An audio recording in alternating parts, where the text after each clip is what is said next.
Lecture 5 विद्युत क्षेत्र के अंतर्गत कूलाम के व्युत्क्रम वर्ग का नियम लिखकर सूत्र स्थापित करना। ठीक है, इट्स वेरी इंपॉर्टेंट क्वेश्चन, ये कई बार एग्जाम में आ चुका है।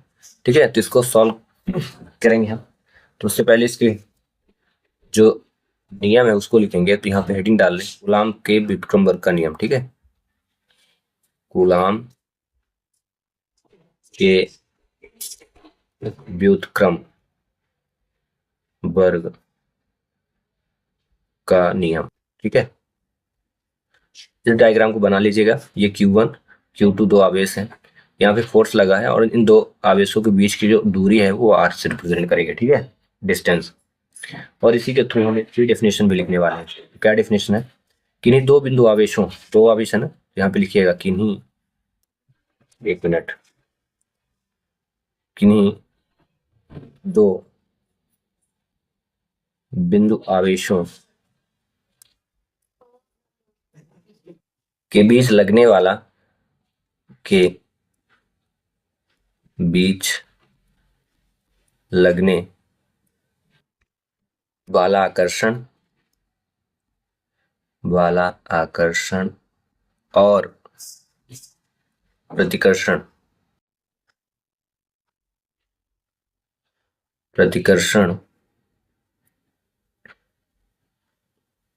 ठीक है, बल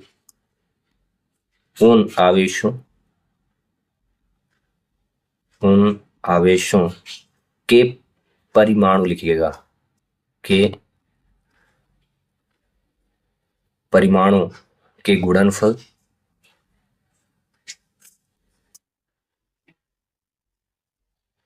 के अनुक्रमानुपाती तथा उनके बीच की दूरी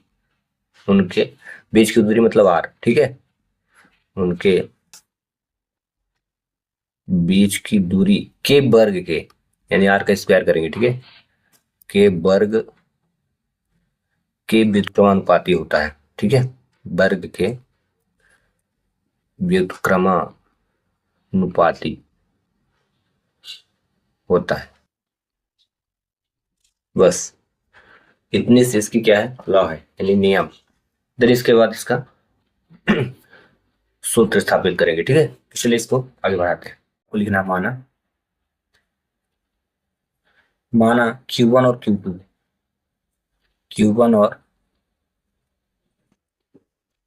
Q2 परिमाण के दो बिंदु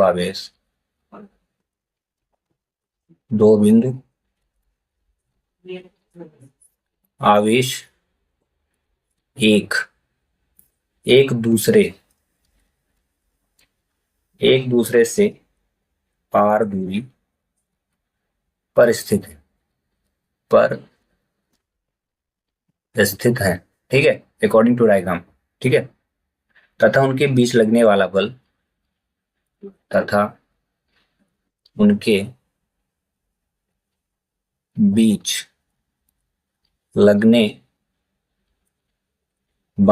बल को फोर्स से रिप्रेजेंट करते हैं, ये जो यहाँ पे है। ठीक है, बल F हो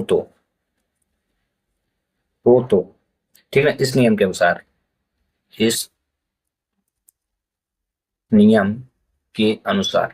ठीक ना, अकॉर्डिंग टू दिस लॉ। चलिए, इस नियम में F प्रोपोर्शनल रहेगा, दोनों आवेशों का गुणनफल बोला था रूल में, आपने पढ़ा था ना, दो बिंदु आवेशों के गुणनफल के अनुक्रमानुपाती होगा। ठीक है, दूसरा है उनकी बीच की दूरी यानी डिस्टेंस जो है के व्युत्क्रम में अपॉन में आएगा। ठीक है, व्युत्क्रमानुपाती, ये वर्ग हो गया, वर्ग के व्युत्क्रमानुपाती। दोनों फोर्स को हम ऐड कर देंगे, मैं लिखेंगे दोनों बलों को मिलाने पर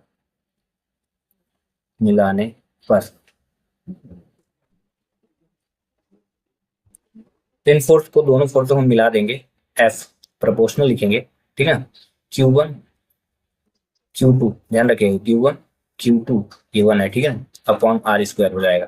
ठीक है, अब जैसे ही प्रोपोर्शनल हटेगा, ध्यान रखना, इसको हम हटाएंगे, F इज इक्वल आ जाएगा, F is equal 1/4 pi epsilon 0 dot, ठीक है, dot Q1 Q2 upon are square हो जाएगा, ठीक है।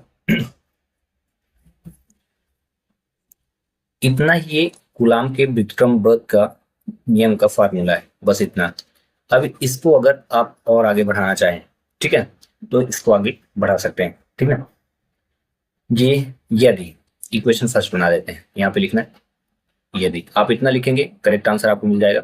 2 अंक आएगा, 2 अंक मिल जाएगा, 3 आएगा तो 3 मिल जाएगा, ठीक है। यदि if 1/4 pi epsilon 0 is equal 9 into 10 की पावर 9 न्यूटन मीटर स्क्वायर प्रति कूलम स्क्वायर हो, तो समीकरण 1 से हो, तो समीकरण 1 से अब इसको समीकरण 1 में पुट कर दो, तो वैल्यू क्या बनेगी, एफ इज इक्वल, इसकी जगह रखना, ध्यान रखना इसकी जगह एन 9 इंटू 10 की पावर 9, ठीक ना, इंटू हो जाएगा Q1 Q2 upon are square, ठीक है।